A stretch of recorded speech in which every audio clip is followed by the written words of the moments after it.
Hola a todos, ¿cómo están? Espero que anden muy bien. Muchas gracias por ver este video, una nueva entrega de Pablo Borsoy, con videos de matemática y de física. Antes que nada les queríamos dar gracias por el apoyo que estamos recibiendo al canal, estamos creciendo mucho y eso nos permite hacer más videos y llegar a más gente.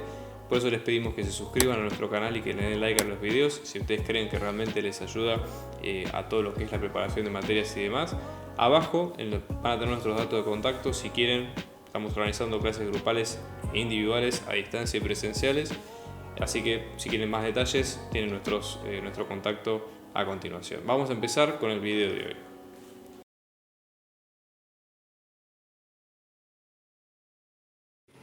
Lo que vamos a ver en esta vez es lo siguiente. Supongamos que tenemos una transformación lineal que va a ser de la forma f, va a ir de b a w, y en este caso, si es una transformación lineal, tenemos que demostrar lo siguiente.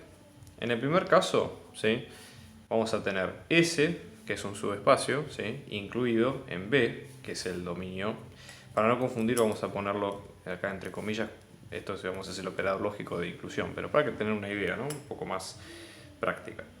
Entonces, S, que es un subespacio de B, vamos a tener que f de S, que es la imagen de ese subespacio, va a ser un subespacio de W. Entonces, en este caso va a estar incluido en W. La idea es tratar de demostrar esto. Entonces, siempre que nosotros queremos demostrar que algo es un subespacio, tenemos que demostrar las características principales, ¿sí? Por ejemplo, que el 0 esté incluido, ¿sí?, dentro del subespacio. Después el tema de la suma de dos elementos pertenecientes al subespacio, que su suma, o la imagen de su suma sea la suma de sus imágenes, y lo mismo con, digamos, lo que sucede con la multiplicación por un escalar. Entonces, fíjense, en este caso, vamos a tener lo siguiente. F de S es la imagen, nosotros si lo vemos como conjunto, ¿no?, piénsenlo de esta forma.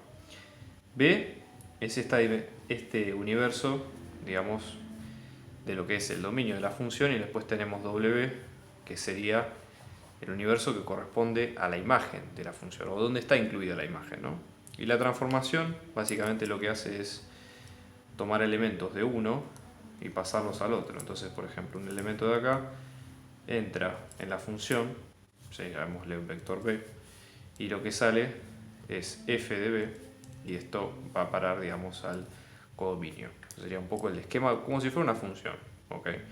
Entonces, en este caso, S, por ejemplo, es un subconjunto de B. Entonces, nosotros lo tomamos acá, ¿no?, como que tenemos el subconjunto S, y por ende la imagen de S va a ser otro subconjunto. Todos los elementos, la imagen de S está hecha por la imagen de cada elemento individual, obviamente son infinitos elementos de ese subconjunto, ¿correcto? Entonces, esto es lo que es el f de S que querramos mostrar. Entonces, tenemos que incluir a todos los elementos. En primer lugar tendríamos el elemento neutro.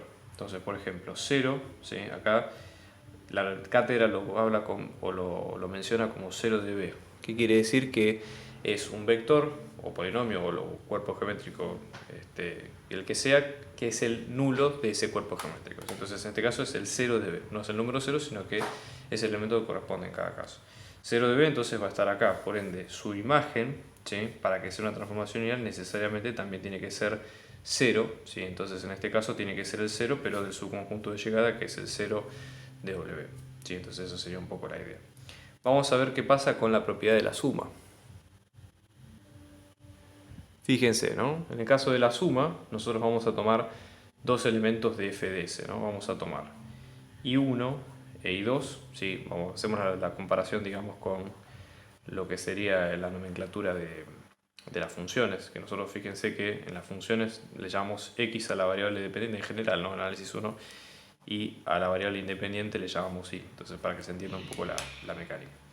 Entonces, I1 y I2 van a estar acá, en la conjunto imagen, ¿sí? Vamos a demostrar que la suma de I1 más I2 pertenece a S. Es decir, acá tenemos los elementos individuales, a ver si I1 más I2 está acá dentro también. Entonces, si existen I1 e I2, que son la imagen de dos puntos más, a los cuales podemos asociar con x1 y x2, ¿no? Entonces, por ejemplo, yo tengo x1, lo ingreso en la función y lo que va a salir es i1, y tengo x2, lo ingreso en la función y sale el i2, ¿sí? Entonces, En ese caso, si nosotros lo sumamos, por ejemplo, ¿cómo nos quedaría esto? x1 más x2 y esta suma incluida dentro de la función lo que nos debería dar, en teoría, si esta transformación es correcta, nos da i1 más i2 también. Eso es lo que queremos demostrar. Entonces, en este caso, ¿sí?, vamos a tener que f de x1 más x2 nos va a quedar lo mismo que f de x1 por un lado más f de x2 por el otro, ¿sí? Entonces, si es una transformación lineal, esto es una de las tres propiedades de transformaciones lineales, de las dos más importantes, y después está la del escalar, y debería cumplirse. Entonces, en este caso, esto debería ser i1, esto debería ser i2, ¿sí? Entonces, en este caso, i1 e i2 pertenecen, ¿sí?, al subespacio S. La suma de estos dos pertenecen al subespacio S por ese lado. ¿Qué pasa, por ejemplo, con la propiedad de la multiplicación por un escalar, por ejemplo, ¿no? Esto sería el segundo punto que hay que tener en cuenta. Supongamos que vamos a tener un i1, vamos al mismo de antes, ¿no?, que pertenece en este caso a la imagen de S, y vamos a tomar un escalar k. En este caso lo vamos a hacer que pertenezca a los reales solamente, ¿sí? Y la idea es ver que en este caso que k por i pertenece a S, ¿no? Esto vamos a f de S, ¿no? Vamos a verlo como una pregunta y la idea es tratar de probarlo. Entonces, fíjense, en este caso, así como nosotros teníamos un x1 que entraba en la función y por ende sacaba un i1, si nosotros multiplicásemos por un escalar k, esto se debería respetar, justamente por ser una transformación lineal. Entonces, eso es lo que en teoría debería ocurrir. Entonces, k por x1 pertenece al subespacio S, ¿sí? Entonces, k por x1 va a pertenecer al subespacio S de salida o del dominio de la función, ¿sí? Luego, nosotros vamos a tener, por ejemplo, para tener una idea, fíjense, la imagen de k por x, ¿sí?, por x1, en este caso nos debería quedar, por ser transformación lineal, ke por la imagen de x1, que en este caso es el i1 que vemos ahí, ¿sí? Entonces lo sacamos afuera por ser transformación lineal, ¿sí? Entonces en ese caso esto nos debería quedar lo mismo que k por i1, ¿sí?, que es el elemento que pertenece a f de S, ¿sí? Entonces, como se corrobora la igualdad, ahí directamente vemos que lo que se pide acá, ¿sí?, básicamente de que si S está incluida en B, ¿sí?, y es un subespacio de B, entonces f de S va a estar incluida en W, que es el conjunto de llegada. ¿Qué pasa, por ejemplo, en el segundo caso, ¿no?, donde nosotros acá lo que tenemos es, vamos a tener a U, que es un subespacio de W, que en este caso sería el subespacio de llegada o de la imagen, ¿sí? ¿Qué pasa, por ejemplo, cuando tenemos una función inversa, ¿no? La inversa, en este caso de U, ¿sí?, es un subespacio de B. Tenemos que tratar de ver cuál es el diagrama o cuál es digamos, el proceso por el cual pasa la función. Piénsenlo de esta manera, ¿no? Nosotros tenemos dominio B, o sea, vamos a tener subespacio de dimensión B, el codominio W, ¿no? Entonces, la función f directa, ¿sí?, vendría a ser en este sentido, ¿no? Entonces, tomamos un elemento x de B, hacemos una cuenta, esa cuenta nos va a dar un resultado que es f de x, si vector o lo que ustedes prefieran, y entra en el subconjunto W. La idea sería ¿qué hace la función inversa? Bueno, si es la función inversa, justamente, como su nombre lo dice, va a ser la operación contraria. Es decir, a este mismo vector, f de x, que salió como resultado de esta cuenta, al aplicarle la función inversa, nos vuelve a dar el vector original x que teníamos a continuación. Entonces, un poco la idea es tratar de ver esa reciprocidad. Para hacerlo más sencillo, vamos a tomar en cuenta lo siguiente. Tenemos que probar las primeras dos propiedades que habíamos dicho antes, ¿no?, de transformaciones lineales. La primera de todas es que nosotros vamos a tener que f de x1 más x2 nos va a quedar f de x1 más f de x2 para la suma, siendo x1 y x2 pertenecientes a B, y f de x1 y f de x2 pertenecientes a W. Y la segunda propiedad, con el mismo fx1, que f de k por x1 nos va a quedar k por f de x1 con k perteneciente a los reales. Y x1 obviamente ya definido arriba. Sí, eso sería un poco la idea. Obviamente acá f es a modo ilustrativo, si tenemos que hacerlo con f inversa. Entonces, para hacerlo más sencillo, vamos a ver de esta forma. Fíjense, los elementos del codominio que vamos a tomar en este caso van a ser W1 y W2. Eso es un poco lo que podemos ver. Y sus correspondientes dentro de lo que es el conjunto imagen, en este caso nos van a quedar B1 y B2. Cuando estamos hablando de f inversa de U, U es un subespacio que está en W, perdón, que es un poco lo que dice el enunciado. Entonces f inversa de U sería perteneciente a W, que eso es un poco lo que queremos ver, ¿no? Entonces vamos a tratar de verlo en este sentido. Fíjense, ¿cuál sería la correlación entre W1 y W2? Es decir, que nosotros insertamos W1 y lo que obtenemos es B1, que B1 va a ser f de W1, ¿sí? Idem de la misma manera para W2, insertamos W2 y lo que va a salir es B2, que es la imagen de W2 con la correlación de cada uno de estos que están acá, ¿no? Entonces, observen ustedes, esto acá lo que nos va a quedar de la siguiente forma, ¿no?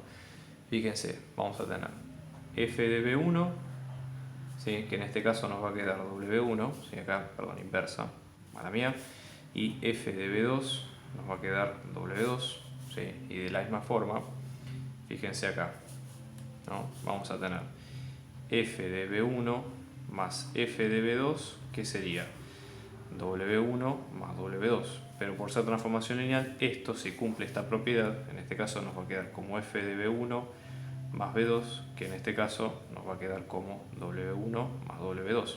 Si a esto le aplicamos la función inversa, ¿sí? De todo esto, fíjense que en este caso estamos hablando de una igualdad, o sea que aplicar operaciones a ambos lados es lo mismo que cuando nosotros aplicamos, por ejemplo, cualquier cuenta, digamos, de álgebra lineal, digamos, no hay demasiada vuelta. Entonces f y f inversa se cancelan, entonces en este caso lo que nos va a quedar es B1 más B2, y acá lo que vamos a tener es la función inversa de W1 más W2. Esto por ser transformación lineal se puede separar como la suma de las dos. Y finalmente tenemos la correlación entre cada una, ¿sí? Fíjense, f inversa de W1 nos va a quedar B1 y luego f inversa de W2 nos va a quedar B2. Así que es un poco a lo que queríamos llegar nosotros al principio, ¿sí? Para tener un poco la idea. Y de la misma forma, ¿sí? Esto ocurre para cualquier vector de este subespacio. Estábamos hablando de un ejemplo nada más, pero digamos, esto puede darse en otros ámbitos también. Vamos a ver qué es lo que pasa con el tema de las constantes, por ejemplo, ¿no? Supongamos, nosotros vamos a tener en este caso lo mismo, ¿sí? Les pido que mantengan digamos, el mismo diagrama que habíamos dicho al principio, ¿sí? En este caso vamos a hacer lo siguiente para que sea más sencillo. Este es el diagrama, ¿okay? Entonces en la segunda propiedad, que en este caso se trata de la constante por el vector, vamos a tener lo siguiente, fíjense, vamos a tener para el vector B1, ¿sí? Por ejemplo, K por W1, si nosotros hacemos la función inversa de esto, nos debería quedar K por la función inversa de W1. Entonces pensemos primero en la relación directa, ¿no? Nosotros tenemos B1, ¿sí? La imagen de B1, nosotros que hemos demostrado que esto era W1, ¿sí? La imagen directa de esta F directa en azul que vemos acá. Entonces, por ser transformación lineal, si yo hiciera la imagen de una constante K por B1, siendo K un número real, en este caso, ¿sí? Esto me quedaría, por ser transformación lineal, la constante por fuera y luego la imagen de esa función, que en este caso nos va a quedar como K por W1, reemplazando esto de acá arriba, ¿sí? Eso sería un poco la idea. Ahora, si aplico función inversa a los dos lados, esto lo que me va a quedar es función inversa de este lado, vamos a tener función inversa de este otro, y acá lo mismo, función inversa para allá. Entonces quedémonos con estos dos extremos, fíjense, con este y con este, ¿no? Acá, función inversa de función, básicamente se cancelan entre sí, entonces vamos a tener K por B1, y acá K puede salir como una constante fuera y vamos a tener la función inversa de W1, ¿sí? Para todo vector que esté en ese sentido. Entonces dividimos ambos lados por K, K se cancela y volvemos a la relación que queríamos demostrar al principio, que era esta, ¿sí? Que básicamente f inversa de W1 nos queda el B1, que es la relación que demostramos al principio de todo. Esto vale para cualquier vector dentro de cada uno, y esto justamente es lo que demostramos. Lo mismo ocurre si ustedes quisieran hilar un poco más fino y demostrar la primera propiedad, que es la del 0. ¿Sí? Nosotros tenemos el 0 de b, ¿sí? La imagen del 0 de b, que en este caso nos va a quedar el 0 de w. Por ser transformación lineal, si aplico función inversa, ¿sí? Para ambos vectores, ¿okay? En este caso, esto lo que nos va a quedar es el 0 de b y esto me va a quedar la imagen de la función inversa del 0 de w. Y ahí se ve la relación que tenemos entre ambos vectores. Con lo cual, en este caso, como ustedes ven, se cumple para los dos casos.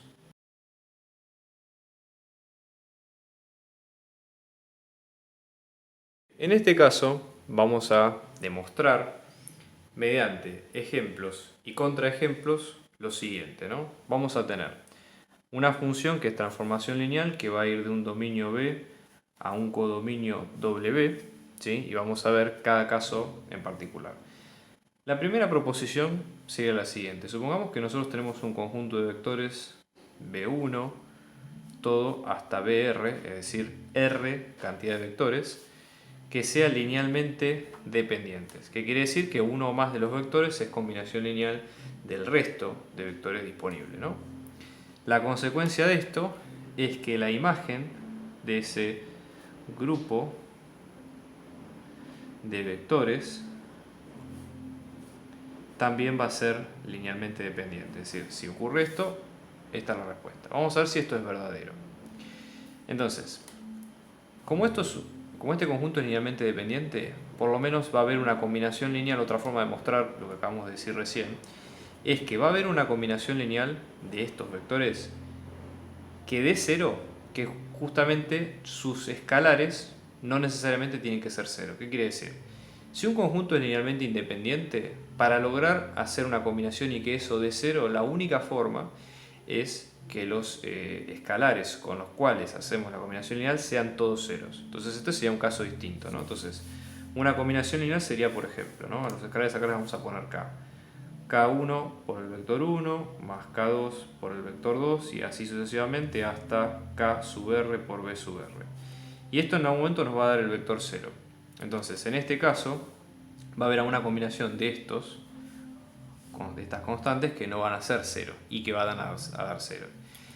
Esa sería un poco la premisa. Entonces vamos a ver qué pasa cuando hacemos la transformación de esta combinación. Entonces en este caso hacemos la imagen de todo este pool de vectores, nos va a quedar lo mismo que la imagen del 0. ¿Sí? Entonces, fíjense.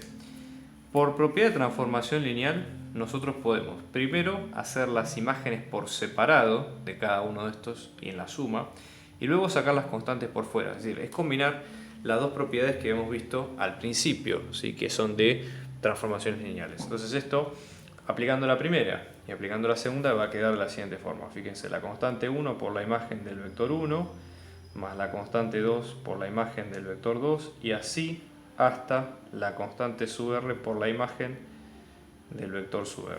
Y esto, la imagen de 0 por definición obviamente es 0. ¿Sí? Es decir, si nuestro dominio está en B y nuestro codominio en W, este 0 original era de B. Entonces la imagen del 0 de B nos va a quedar el 0 del conjunto W, que es el conjunto de llegada de la función. ¿Okay? Entonces, ¿qué es lo que nosotros vemos? Tenemos una combinación lineal de los vectores igualada al vector nulo, ¿sí? Y por lo menos uno de los escalares, uno o más, puede ser distinto de 0. ¿Sí? Entonces, justamente, como se mantiene esa propiedad de los escalares, que uno puede ser distinto de 0, entonces lo que vemos es que todo este conjunto, ¿sí? Es linealmente dependiente. ¿Sí? Esa sería la primera premisa. ¿Cómo viene la segunda? La segunda premisa lo que dice es lo siguiente. Nosotros vamos a tener un conjunto de vectores que van a ser la imagen de B1 así hasta la imagen de BR, ¿sí? O sea, R vectores. Vamos a ver que esto lo vamos a poner como que es linealmente dependiente al principio, y la consecuencia de esto es que B1 hasta BR, ¿sí? Por consecuencia, este conjunto de vectores va a ser linealmente dependiente. Y tenemos que demostrar si esto es así. Entonces, acá es un poco, uno si pudiera dar un paso en falso, diríamos que es cierta igual que el ejemplo anterior, pero no es el caso por lo siguiente. No es biunívoca la relación. Primero porque fíjense que B y W tienen pueden o no tener dimensiones iguales, pero pueden también tener, que es la mayoría de los casos, dimensiones distintas. Entonces esa cantidad, digamos, de vectores en combinación lineal no necesariamente es la misma. Pero sí ocurre esto, por ejemplo, que si el conjunto de salida, como pasó en el primer caso, es linealmente dependiente, el conjunto de llegada por ende va a ser linealmente dependiente porque es consecuencia del anterior. No así vale la recíproca. Entonces para esto vamos a buscar un ejemplo, como para que se entienda. Supongamos que tenemos una transformación que va a ir de R2 a R3, justamente nótese acá la diferencia de dimensiones, ¿okay? Donde vamos a tener que f de x, y nos va a quedar como x más y en la primera componente, 0 en la segunda y 0 en la tercera.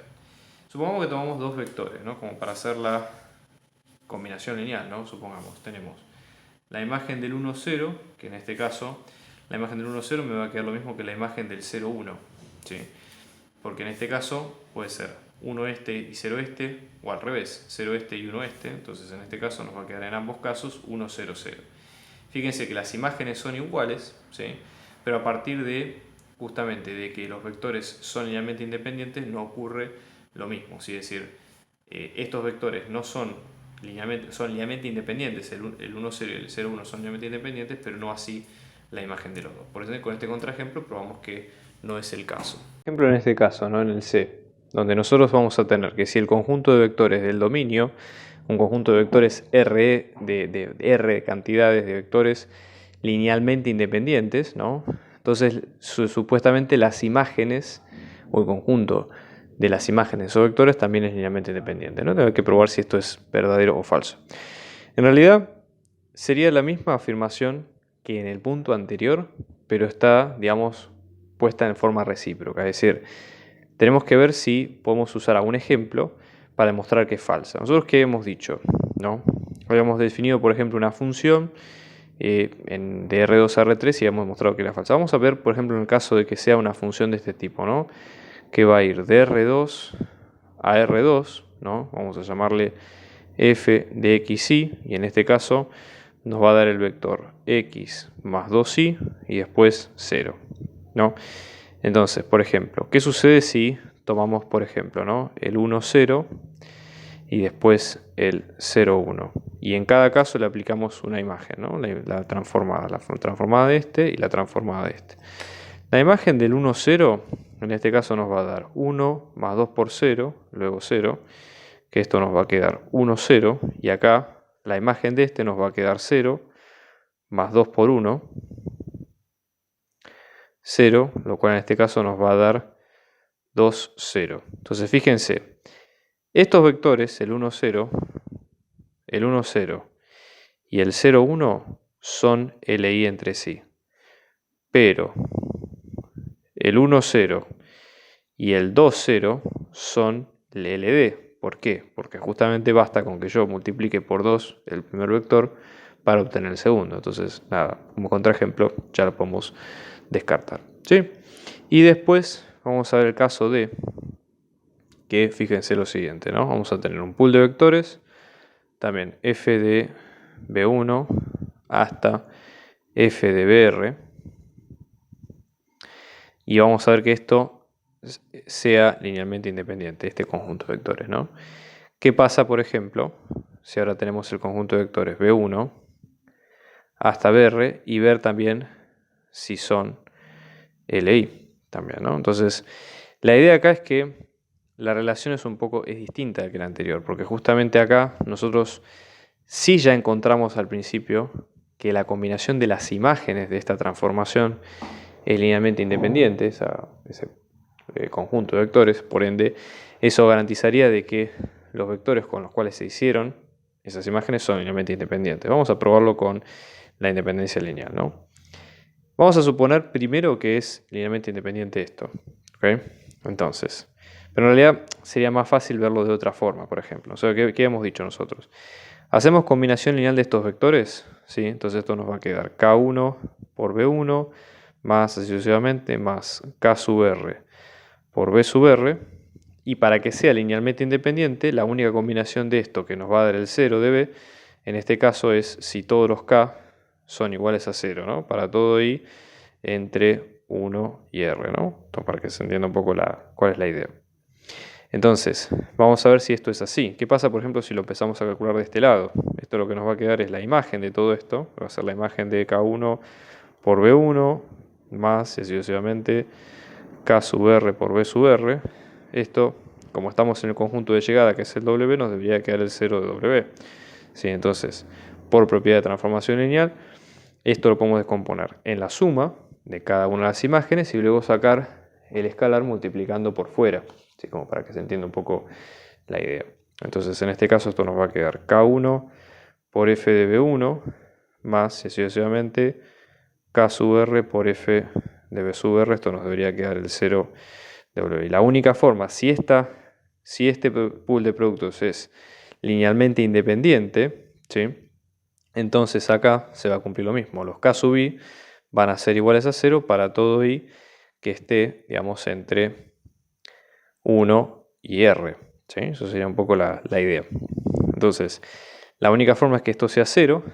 Si nosotros aplicáramos la inversa de la transformación lineal, ocurriría lo mismo, ¿sí? Si aplicamos f inversa, pues es una forma de mostrarlo, ¿no? Pero aplicamos la f inversa de los dos lados y ¿con qué nos vamos a topar? Con esto mismo, ¿sí? Con K1 por B1 más todo el camino hasta K sub R por B sub R y nos da el 0 de B, y la única combinación lineal vuelve a ser que los K sean 0 porque los K en ese caso no se alteraron.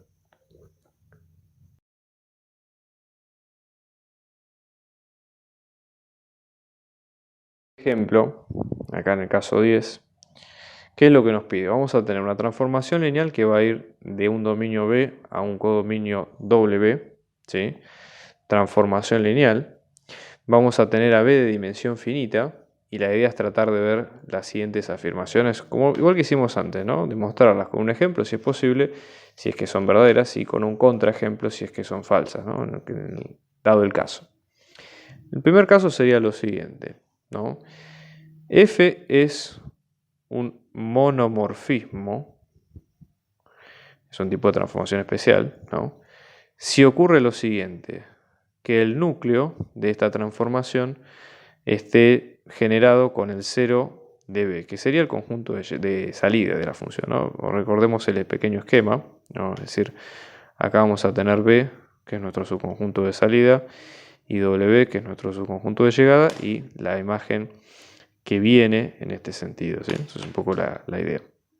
Entonces, ¿cuál sería la idea? ¿Cuál es la definición de monomorfismo? Porque a veces uno, si bien nosotros esto lo damos por sentado, muchas veces cuando aplicamos la teoría de álgebra, la idea acá es que justamente la definición viene por otro lado, ¿sí? F es monomorfismo si ocurre lo siguiente. Vamos a tener dos vectores x1 y x2 que pertenecen a B, ¿no? F de x1, y la igualdad entre esos dos ocurre si y solo si los dos son iguales entre sí, ¿no? Lo mismo que habíamos dicho antes. Entonces, dos elementos de la partida tienen que tener la misma imagen. Entonces, son los mismos elementos. Entonces, vamos a ver si esto ocurre. Vamos a ver. Vamos a suponer primero que se cumple esto. Entonces, vamos a suponer lo siguiente. X pertenece al núcleo de esta función. ¿Qué es el núcleo? El núcleo básicamente son todos los elementos, serían como la analogía de las raíces de una función. Es decir, que ve números dentro de la función, su imagen nos da 0. Entonces, en este caso, la consecuencia es que la imagen de este X nos va a dar el vector 0. ¿0 de qué? 0 de W, que es el conjunto de llegada, ¿sí? Entonces, para toda transformación lineal se tiene que la imagen del 0 del dominio, que sería 0 de B, nos va a quedar 0 del codominio, que es 0 de W. Entonces, por lo mismo que habíamos dicho al principio, ¿sí? Para que ocurra esto, los dos vectores tienen que ser iguales. Entonces, la consecuencia es que x1 tiene que ser igual a x2 y ambos tienen que ser el 0 de B que habíamos dicho al principio. ¿Ok? Eso sería un poco la idea. ¿Qué ocurre, por ejemplo, como una segunda proposición, ¿no? ¿Qué ideas podríamos llegar a tener? Supongamos que lo vemos esto al revés, ¿no? Es decir, como segundo punto, esto es lo que nos daría lo siguiente. Si vamos a tener que el núcleo de F está generado por el 0 de B, que es el 0 del dominio, entonces F de x1 va a ser igual a F de x2 siempre y cuando, si y solo si, x1 sea igual a x2. ¿Ok? Entonces vamos a ver lo mismo, que los mismos, vamos a tomar dos elementos que tengan la misma imagen. Supongamos lo siguiente, ¿no? Vamos a restar de ambos lados, ¿sí? En este caso yo voy a restar de esta ecuación f de x2 de los dos lados y de esta otra ecuación x2 de los dos lados. Entonces vamos a llegar a f de x1 menos f de x2 es igual a 0, 0 de cuál? 0 de w, que es el conjunto de llegada. Y luego tenemos la otra ecuación que nos dice x1 menos x2, nos va a quedar el 0 de cuál? Justamente 0 de b, que es el conjunto de salida. Entonces fíjense, si hacemos las propiedades de transformación lineal, supongamos, de esta ecuación yo aplico la imagen de ambos casos, ¿sí? Entonces, ¿qué voy a tener? Voy a tener la imagen de x1 menos x2, me va a quedar la imagen del 0 de b, que ya habíamos dicho que es el 0 de w, y esto por propiedad de transformación lineal lo puedo separar en la resta de los dos. Entonces fíjense que voy a llegar a lo mismo que ambos casos, entonces voy a tener directamente esta imagen que ustedes ven a continuación. Entonces la única forma de que esto ocurra, ¿sí?, va a ser de que x1 tenga que ser igual a x2. Entonces fíjense que viendo el mismo problema de las dos formas se puede llegar a una solución coherente. ¿Qué se pide, por ejemplo, acá en un punto B, ¿no?, donde nosotros vamos a tener lo siguiente, ¿no? Si f es un monomorfismo, sería algo similar al caso anterior, ¿no? Vamos a tener que la dimensión de B va a ser menor o igual que la dimensión de W. Recuerden siempre que en este caso f va del conjunto de salida, que es B, al conjunto de llegada, que es W. Si ustedes lo quieren ver más con teoría de conjuntos, siempre recuerden de hacer este gráfico y hoy más o menos se entiende el concepto de cada caso. ¿Okay? Bueno, entonces, si f es un monomorfismo, ¿qué es lo que nosotros dijimos? Que el núcleo de f nos va a quedar el 0 del dominio. ¿Ok? Si aplicamos o si calculamos las dimensiones de cada uno, ¿cuál sería la dimensión de esto, ¿no? Bueno, nos debería dar la dimensión de su espacio generado por 0. Como 0 es un único vector y es el vector nulo, el único vector que se puede generar es el 0, por ende su dimensión es 0 también. Estamos hablando solamente del escalar, no del elemento vectorial. Entonces, ¿qué es lo que ocurre con el subespacio que es imagen de f? ¿No? Entonces, nosotros sabemos por otro lado que el subespacio que es imagen de f está incluido en el conjunto de llegada, que en este caso es W, por ejemplo. Entonces, la dimensión tiene que ser menor o igual. Fíjense si ustedes lo esquematizan, ¿sí? Nosotros vamos a tener que la imagen de B, de F, ¿no?, sería, por ejemplo, un subconjunto que está incluido acá, ¿no? Esto sería la imagen de F, por ejemplo, ¿sí? Entonces, en este caso, es lógico que esto ocurra, o mismo también que puede ser este caso, también que la imagen de F sea todo el espacio, ¿no? No hay demasiado, que justamente es lo que queremos demostrar. Entonces, en este caso, vamos a aplicar el teorema de la dimensión. Teorema de la dimensión, lo que dice es lo siguiente, esto lo pueden sacar directamente de teoría, ¿sí? O sea, no hay demasiado misterio acá. Cuando nosotros tenemos el subconjunto de llegada, que es la dimensión de B, las dimensiones de B van a ser la suma de dos dimensiones, que van a ser la dimensión de la imagen y la dimensión de W. Si nosotros aplicamos o calculamos la dimensión de la imagen, siempre puede quedarnos menor o igual que la dimensión del subespacio de salida. Entonces, en este caso, esto lo que nos va a quedar va a ser la dimensión del núcleo de F. Esto lo tomamos como un axioma, como algo que ya es cierto, ¿sí? No hay demasiada vuelta que darle en este caso. Entonces, eso va a quedar de esta manera. Entonces, fíjense, esta dimensión va a ser 0, ¿sí?, en este caso, y por ende, como es 0, nosotros probamos que la dimensión de B, en este caso, nos va a quedar menor o igual que la dimensión, nos va a quedar igual que la dimensión de la imagen de F, que esta a su vez es menor o igual que la dimensión de su espacio W. Por ende, conectando estos dos, vamos a tener que la dimensión de B va a quedar menor o igual que la dimensión de W. ¿Qué pasa, por ejemplo, si una función es isomorfismo, ¿no? Entonces acá lo que nosotros vemos es que la dimensión de B tiene que ser igual a la dimensión de W. Para que sea isomorfismo, ¿qué tiene que ocurrir? Primero que tiene que ser un monomorfismo, ¿sí?, y después la condición es que a esto se le tiene que sumar que es un epimorfismo. Si ustedes no están familiarizados con el término, hagan siempre la analogía con las funciones reales, yo lo voy a poner acá en rojo. Isomorfismo es análogo a lo que en las funciones reales se llama funciones biyectivas. Es decir, funciones que son inyectivas y después sobreyectivas, respectivamente para monomorfismo y epimorfismo, ¿no? Entonces, que sean inyectivas, ¿qué quiere decir esta parte? Que la imagen de x1 es igual a la imagen de x2 si nosotros tenemos que x1 es igual a x2 solamente. Y que sean sobreyectivas quiere decir que la imagen de f va a ser igual que el conjunto de llegada, que en este caso es el conjunto W. Acá me equivoqué, perdón.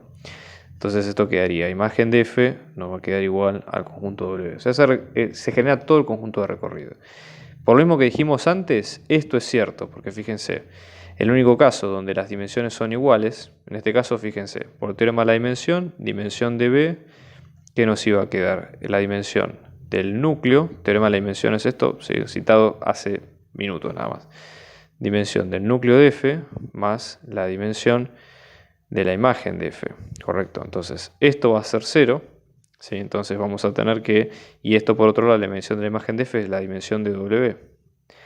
Entonces, con eso probamos, en este caso, que esto nos va a quedar 0 más esto, que nos va a quedar la dimensión de b, y por eso probamos justamente esto del primer punto.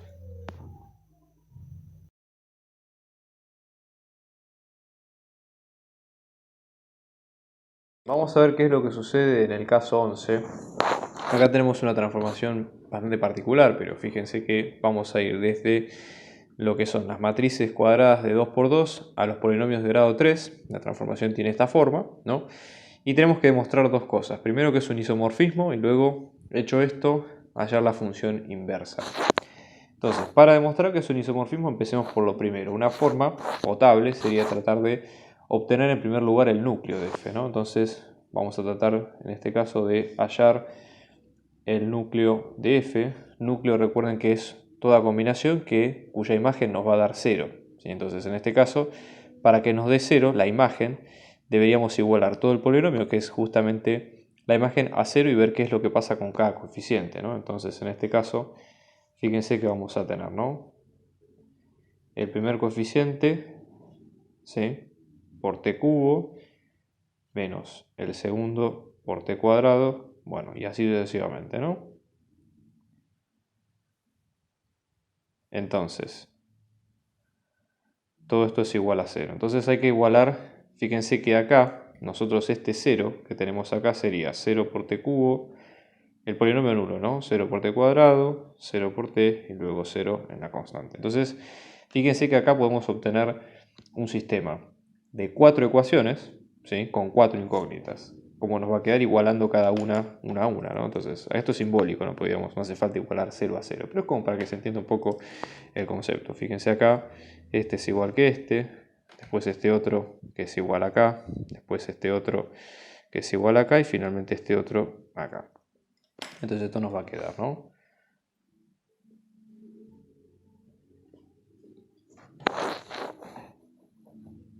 Es decir, si ustedes igualan las 4 ecuaciones van a llegar a esto, que sería un poco lo mismo que estamos llegando hasta en este caso.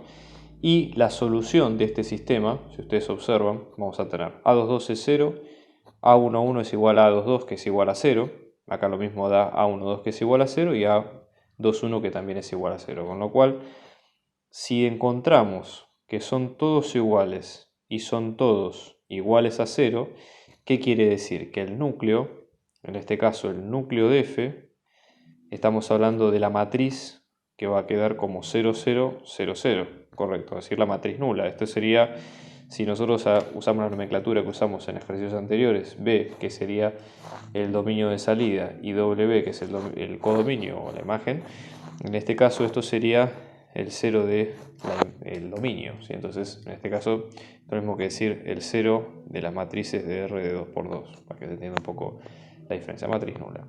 ¿Okay? Si aplicamos el teorema a la dimensión, deberíamos ver algo similar en estos casos. Esto sería, sí, para lo que es el teorema de la dimensión aplicado a este caso. ¿Okay? En este caso, R de 2×2, la dimensión va a ser 4, porque estamos hablando de 4 elementos en la matriz. La dimensión del núcleo en este caso nos dio 0, y luego por diferencia, la dimensión de la imagen de f, en consecuencia nos tiene que dar 4. Acá, en este caso, por lo mismo que vimos al principio. ¿Qué quiere decir esto? Como nuestra transformación iba, vamos a refrescar el concepto, ¿no? De 2 por 2 a los polinomios de grado 3. Los polinomios de grado 3 en su espacio, supongamos que vemos la base canónica, ¿no? Una base de p sub 3 sería, por ejemplo, el polinomio generado por t cubo, t cuadrado, t y 1. Entonces tiene dimensión 4, que sería la imagen. Como la dimensión de la imagen es 4, eso lo que habla es que todo el conjunto de llegada está generado por P3. Entonces, en este caso, la imagen de f va a ser exactamente igual a P3, ¿sí? Porque es el único polinomio de grado 3 que puede generar, o mejor dicho, la única combinación que puede también tener dimensión 4 pero de grado 3 es una base de los polinomios de grado 3. Eso sería un poco la idea. Fíjense otra cosa, como la dimensión del núcleo es 0, ¿sí? Es un monomorfismo, y como la imagen de llegada da todo el conjunto de los polinomios de grado 3, entonces en ese caso se conforma lo siguiente. Recuerden siempre que isomorfismo nos va a quedar el monomorfismo más que es un epimorfismo. Que es un epimorfismo está dado por esto, y que es un monomorfismo está dado porque la dimensión del núcleo es igual a 0, ¿sí? Como una forma de entender el proceso. Y después, lo que nos pedía en segundo lugar es hallar la transformación inversa. ¿Cómo hacemos para hallar f inversa, ¿no? Bueno, la idea primero es tratar de lo siguiente. Vamos a tratar de tomar una base de partida de lo que sería el conjunto, ¿sí?, del dominio de la transformación, y luego aplicarle las imágenes, es decir, cuál es la imagen de cada uno, y luego con eso ver la operación contraria. Entonces, en este caso, una base, ¿sí?, de R de 2 por 2 sería la base de matrices canónicas. Entonces, en este caso estaría generada por el 1, 0, 0, 0, 0. Luego tenemos el 0, 1, 0, 0, el 0, 0, 1, 0, ¿no? Y en este caso el 0, 0, 0, 1, por ejemplo. Entonces habría que calcular la imagen de cada uno de estos y con la relación inversa para cada uno de ellos, ¿no? Vamos a empezar con la primera. Esto nos va a quedar la imagen del 1, 0, 0, 0, que esto, si ustedes lo reemplazan en la ecuación original, lo que les va a quedar es el polinomio t cubo más 1. Entonces de acá asociamos y decimos que la imagen inversa de t cubo más 1, ¿sí?, nos va a quedar 1, 0, 0, 0. ¿Sí? Esto para que ustedes vean la definición. Es lo mismo que si nosotros, hecha esta relación, aplicamos la transformada inversa a cada término. Transformada y transformada inversa se anulan y llegamos a esto mismo que vemos acá. Vamos a hacer lo mismo con los siguientes elementos de la base.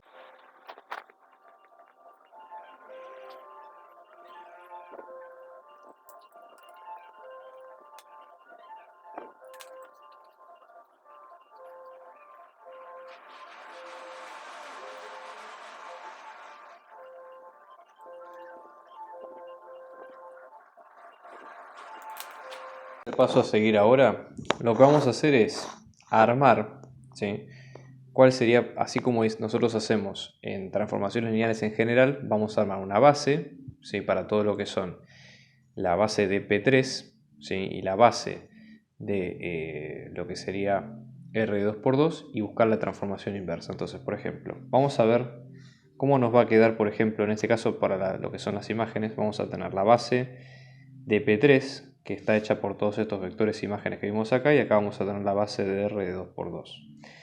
Entonces, en la base de R 2 por 2 en fila vamos a poner cada una de las matrices canónicas. Entonces, por ejemplo, en la primera tenemos el 1, 0, 0, 0. En la segunda tenemos esta, que es el 0, 1.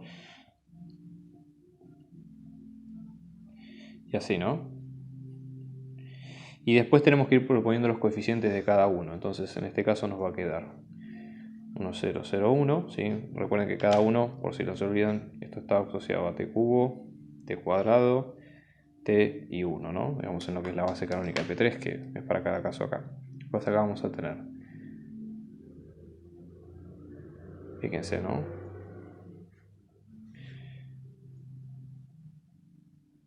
Acá me equivoqué, es un t esto. Bien, esto es 1, 0. Y acá 0, 0, menos 1, 0. Luego 0, menos 1, 0, menos 1. Bueno, lo que vamos a hacer ahora es, vamos a transformar esto, es decir, nosotros vamos a tener ahora esto, ¿no? La base de P3 y la base de R de 2 por 2. Vamos a hacer las operaciones ¿sí? Mediante lo que es buscar la matriz identidad y demás, como hacíamos en álgebra, para encontrar la matriz inversa de esto. Entonces acá vamos a obtener una base canónica de P3 también, ¿sí?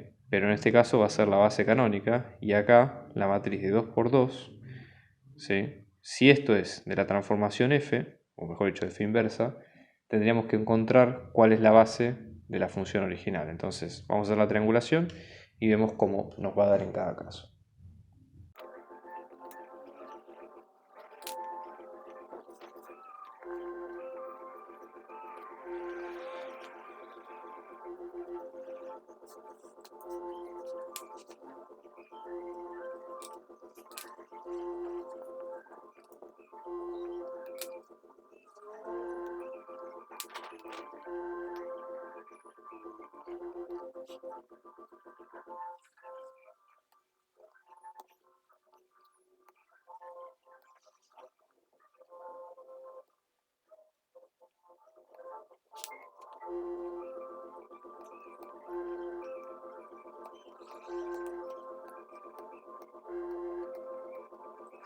¿Cómo quedaría, no? La idea es que la matriz en cada fila nos dice cuál es la que envía la inversa. Entonces, en este caso, si interpretamos los resultados de la matriz anterior, esto nos va a quedar de la siguiente forma.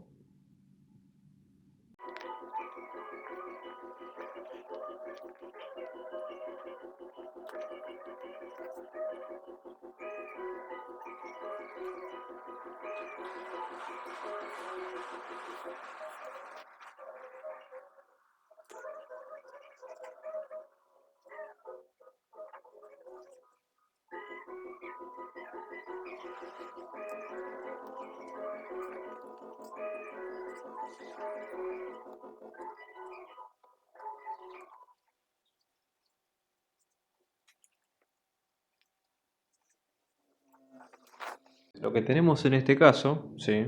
Esto que encontramos acá es justamente la imagen, o digamos cómo está compuesta la inversa de la transformada. Si ustedes quieren comprobarlo mediante la transformación de alguna matriz en especial, por ejemplo, y corroborar que eso es, lo pueden hacer y van a ver que de hecho pueden calcular un vector, ¿sí? Y después la imagen del vector inverso va a ser lo mismo que lo que vimos a continuación ahora.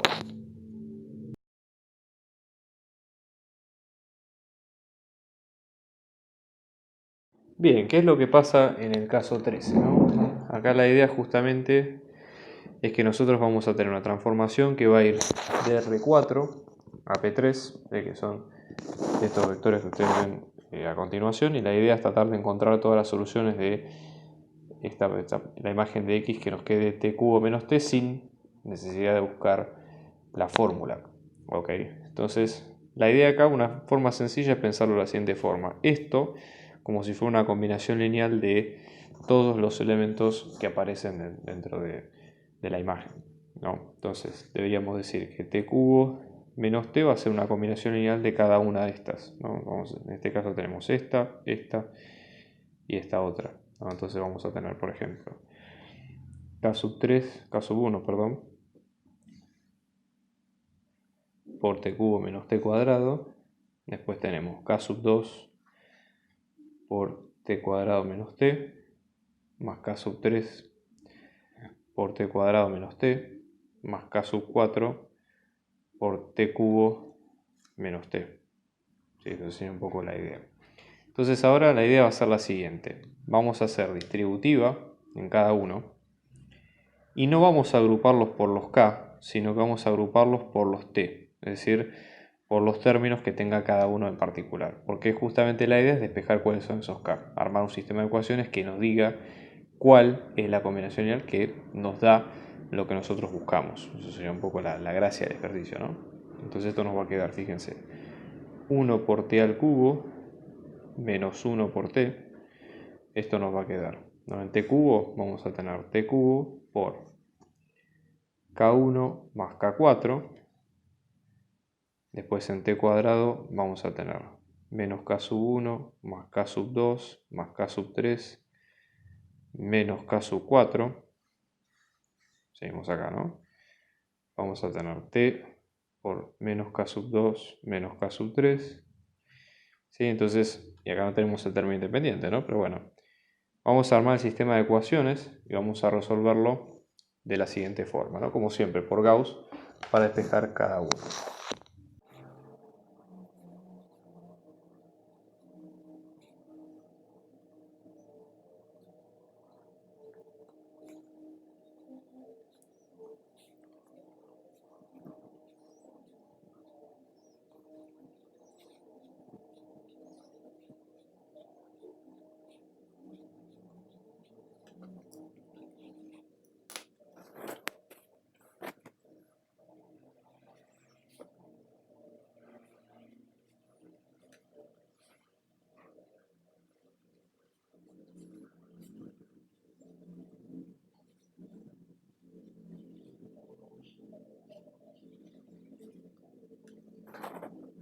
Acá nosotros vamos a obtener, fíjense, k sub 1 más k sub 4 nos va a quedar 1 y k sub 2 más k sub 3 nos va a quedar 1. Entonces vamos a tener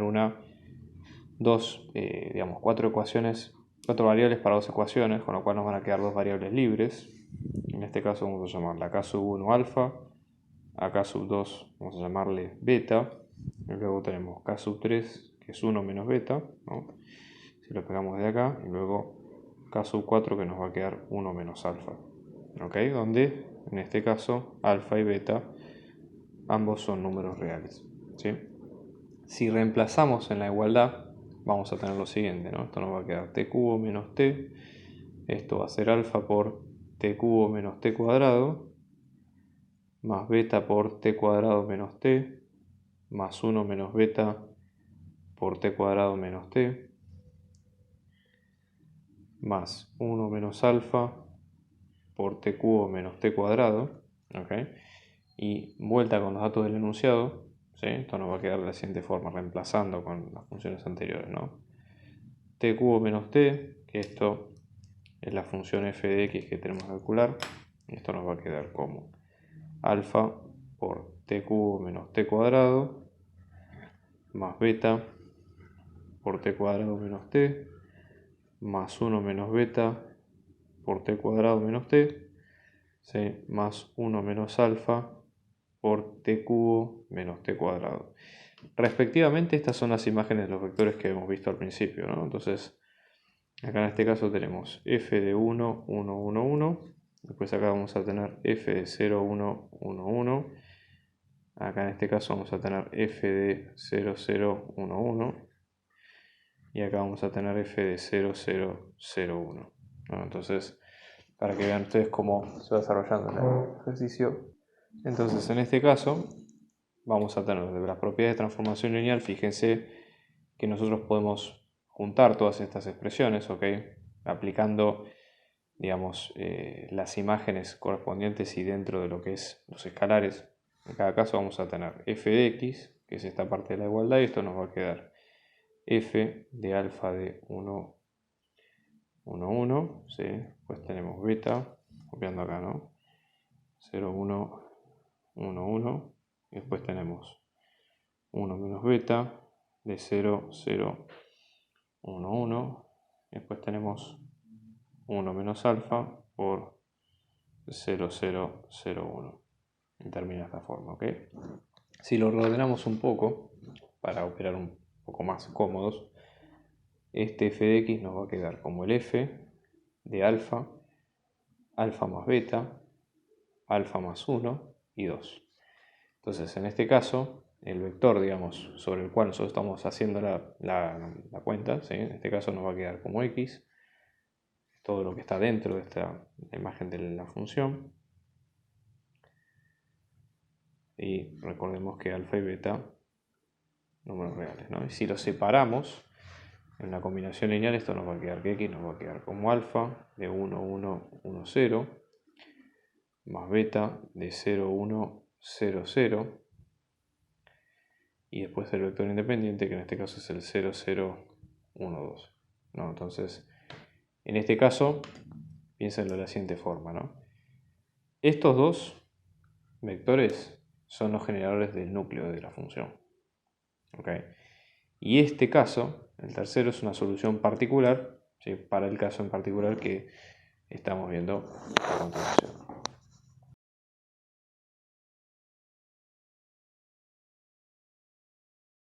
Vamos a demostrar algunos enunciados que tienen que ver más que nada con la composición de las funciones vectoriales y su aplicación. Entonces vamos a tener lo siguiente: cuatro espacios, vamos a llamarles B, W, U, ¿sí? Mejor dicho, tres espacios que son K espacios vectoriales. Es decir, que sean K espacios vectoriales quiere decir que en este caso nosotros podemos trabajar con números reales, con números complejos, etc. ¿Sí? Para que se entienda la definición. Vamos a tener dos transformaciones. Una transformada T que va a ir del subespacio B al subespacio W, es decir, dominio, imagen. Y luego vamos a tener otro que va a ser G, que va a ir de W a U. Entonces acá se ve un poco a dónde apunta el ejercicio, que vamos a apuntar a la composición de funciones. Fíjense, vamos a tener tres subconjuntos. B, vamos a tener W y después vamos a tener U. Y cómo van a ir cada una de las funciones en particular. Entonces, fíjense que en este caso vamos a tener T, que va a ser una transformación que va a ir en este sentido. Y luego vamos a tener G, que va a ser una transformación que va a ir en este otro sentido. ¿Okay? Para que se entienda un poco la idea. ¿Qué es lo que nos piden? En el primer caso, ¿sí? Tenemos que tener que el núcleo de la primera transformación esté incluido en el núcleo de G compuesta con T. Entonces, fíjense lo siguiente. G compuesta con T sería una transformación que directamente haga todo este proceso. Es decir, G compuesta con T va a ir del subespacio B al subespacio U. ¿Sí? Para que se entienda un poco el procedimiento. Entonces, fíjense qué es lo que va a ocurrir. Supongamos que tenemos el núcleo de T. Entonces vamos a tener un vector T1 que pertenece al núcleo de T. Eso quiere decir que T de T1 nos va a quedar 0. ¿0 de cuál? 0 del codominio de T, que en este caso es W. ¿Ok? Entonces, nosotros vamos a introducir T1, ¿sí? T1 que va a venir desde acá, desde T, perdón. Acá vamos a tener el 0 de W, que es lo que sale porque está del núcleo. Entonces, cuando va a la segunda transformada, que es G, 0W, ¿qué es lo que sucede? Vamos a tener G en función del 0W, por ser transformación lineal, nos va a dar el 0, pero del próximo dominio, del 0 de U. Entonces, lo que sale de acá va a ser el 0 de U. Si en cambio nosotros de este T hacemos G compuesta con T de T1, sería lo mismo que si hacemos el efecto completo, ¿sí? Porque fíjense, esto va a ser G en función de T en función de T1. G de T1 ya dijimos que es el 0W y esto vuelve a ser el 0 de U. Por ende, por eso queda, todo vector queda de la misma forma. Eso sería para la primer enunciado. Vamos a ver qué es lo que pasa en el segundo, ¿no? Donde nosotros acá en el B, en el enunciado B tenemos lo siguiente. Tenemos la imagen de G compuesta con T, ¿sí? Y tenemos que demostrar que esto está incluido en la imagen de G. Entonces, el mecanismo sería similar para entender un poco cómo viene todo el proceso. La imagen de G compuesta con T, si G compuesta con T es todo este proceso, vamos a ponerlo acá en rojo para que se entienda, ¿no? G compuesta con T es toda esta caja en negro que ustedes ven acá, ahora lo estoy redondeando en rojo, pero para que se entienda un poco la idea. ¿Okay? Bueno, la imagen de G compuesta con T está incluida en la imagen de G. ¿Por qué? Porque nosotros, la idea nuestra es decir, no son exactamente iguales porque puede haber vectores que estén o no. ¿Sí? Entonces, vamos a tomar un vector cualquiera, así que pertenezca a la composición G compuesta con T. Entonces recuerden siempre, G compuesta con T va a ir desde B hasta U, siguiendo el diagramita que vimos antes, ¿no?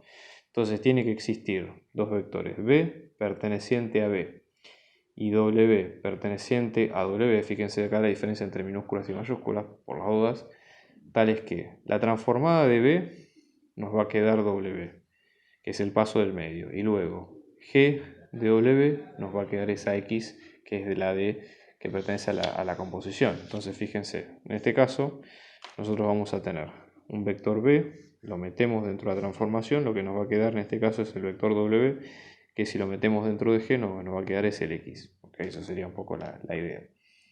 Entonces, todos los vectores de la imagen de la composición están incluidos en la imagen de G. Acá no sabemos bien si, digamos, no tenemos idea, digamos, de cuál es la imagen de G por su cuenta, pero, digamos, los vectores que están o por lo menos lo que son los que generan el dominio W a partir de T, están incluidos sí o sí en la imagen de G en este caso. ¿Okay? Eso sería un poco la definición. Vamos a ver qué es lo que nos plantean en el caso C, por ejemplo. ¿Qué pasa, por ejemplo, si G es inyectiva? ¿No? Una función inyectiva, en este caso, es una función, vamos a ver cuál es la definición o la comparación con monomorfismo, isomorfismo y demás, ¿no? Entonces, en este caso, esto lo que nos va a quedar es que el núcleo de T nos va a quedar igual que el núcleo de G compuesta con T. ¿Sí? La idea es que, lo que nos dice el enunciado es que la recíproca es falsa, es decir, si el núcleo de T es igual al núcleo de la composición, G no necesariamente es inyectiva, así puede ocurrir. Entonces vamos a ver de vuelta el diagrama, vamos a tener acá B, vamos a tener acá W y vamos a tener acá U. Entonces tenemos la transformada T y la transformada G, ¿no? Entonces fíjense, para ver qué es lo que pasa acá, paso a caso, ¿no? Entonces, vamos paso a paso. Vamos a tener, supongamos, un elemento de la composición, un elemento del núcleo. Entonces supongamos lo siguiente. Vamos a tener un elemento B que pertenece al núcleo de G compuesta con T, ¿no? Más vale aclarar que G compuesta con T es todo este paso, ¿no? Como si fuera una gran función, digamos, que pasa por las dos funciones, ¿no? Entonces, si pertenece al núcleo, entonces G compuesta con T de B, aparte si pertenece al núcleo, en este caso estamos hablando de un 0, su imagen va a ser el 0 de U, ¿sí? Para que se entienda un poco la idea. Entonces G compuesta con T de B nos va a quedar el 0 de U, que es el último dominio de los tres, ¿sí? Para entender un poco la idea. Entonces, en este caso, ¿sí? lo que nos dice es que G en función de T de B nos da el 0 de U, ¿sí?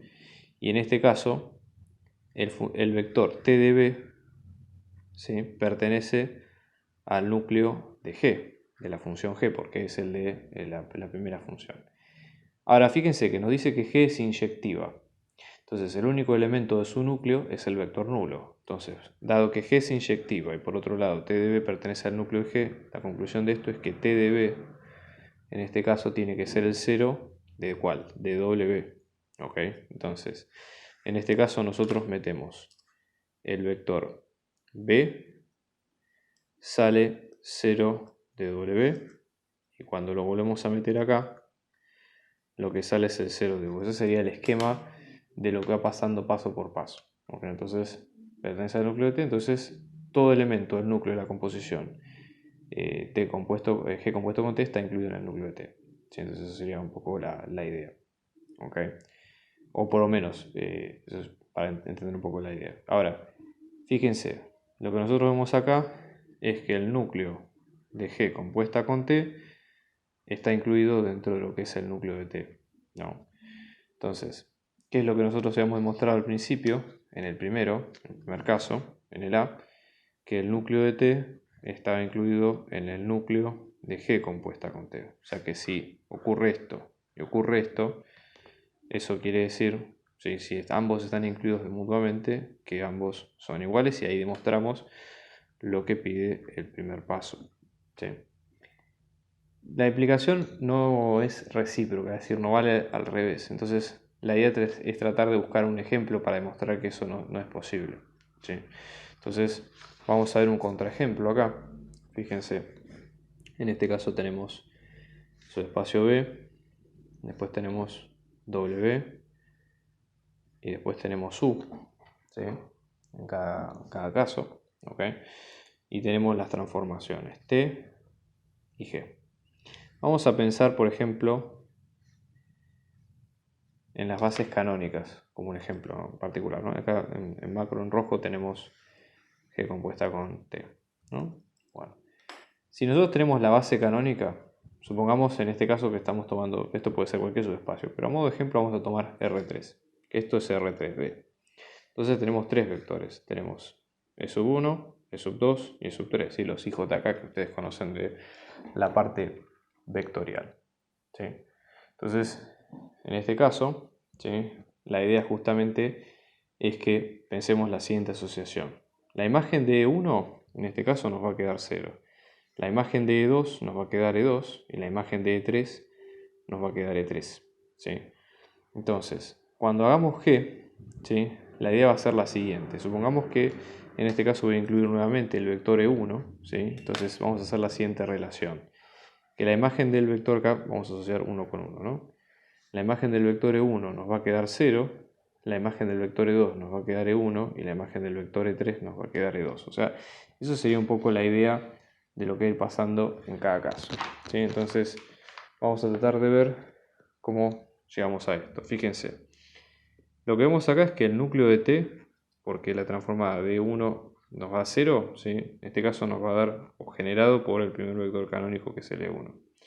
Y a su vez, la imagen de T está generada por estos dos. Entonces, en este caso va a estar generado por E2 y E3 por separado. Son linealmente independientes porque son vectores de la base canónica.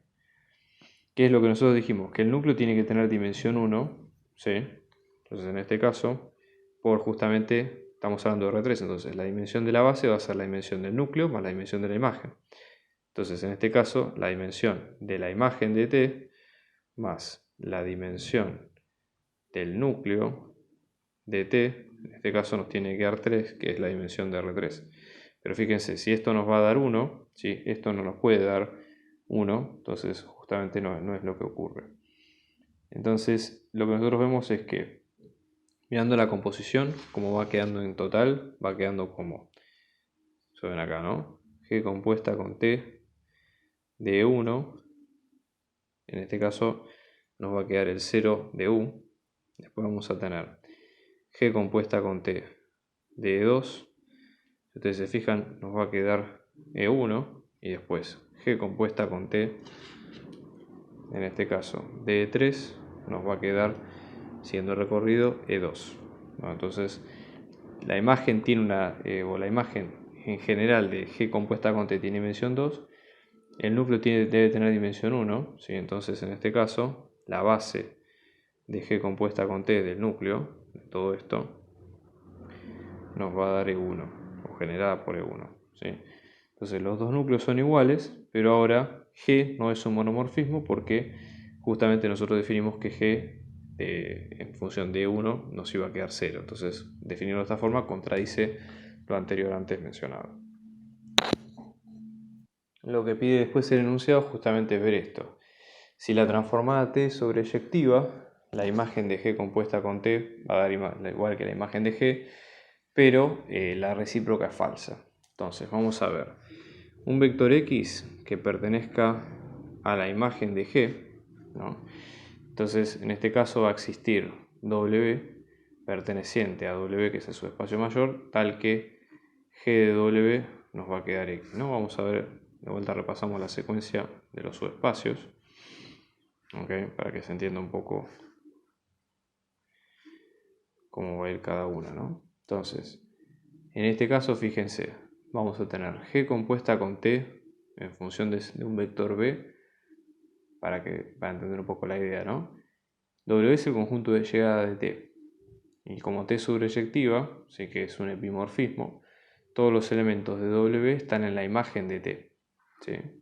Entonces, tiene que existir un B que pertenezca a B, a este, tal que T, TB, sea W, que es el mismo que habíamos dicho nosotros al principio. ¿Okay? Entonces G compuesta con T de B nos va a quedar G de W, que es X. Entonces, en este caso vamos a tener B, luego acá vamos a tener W y acá vamos a tener X en cada caso. ¿Okay? Entonces, X debería pertenecer a la imagen de G compuesta con T. ¿Okay? Entonces, todo vector de la imagen de G también está en la imagen de la composición y luego ahí es donde vale lo que decimos antes, ¿no? De que la imagen de G compuesta con T nos va a quedar igual que la imagen o menor o incluido, ¿no? Digamos, en la imagen de G. Ahora nosotros lo que habíamos dicho al principio, en el punto B, es que la imagen de G compuesta con T nos da incluido en la imagen de G, ¿sí? Con lo cual se cumple en este caso también, en el caso de que sea primorfismo y hay mutua inclusión, por ende, de los conjuntos, porque obviamente si se cumple uno se cumple el otro, por lo tanto, la imagen de G compuesta con T nos va a dar igual que la imagen de G en estos casos. Estamos organizando clases particulares, individuales y grupales para apoyo a las materias parciales y finales, así que abajo dejamos nuestro dato de contacto para si ustedes quieren contactarse y seguir averiguando de las clases lo pueden hacer. Un abrazo grande y muchos éxitos.